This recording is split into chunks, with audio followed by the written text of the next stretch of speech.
على وقت رسول الله صلى الله عليه وسلم، تمام، هل كان في شيعة؟ طيب، سأل هل يوجد شيعة في عهد رسول الله؟ نعم، موجود شيعة. من الذي يقول؟ مصادر أهل السنة ومصادر السنة والجماعة وشيعة علي بن أبي طالب.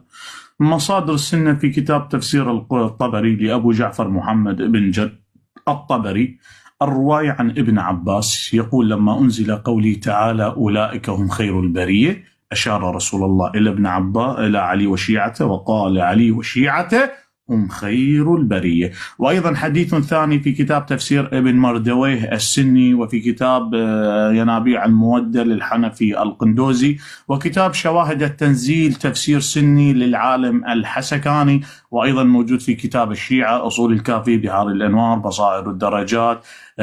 جمع من علماء السنة والشيعة تقول رسول الله يقول: يا علي وشيعتك على منابر من نور مبيضة وجوه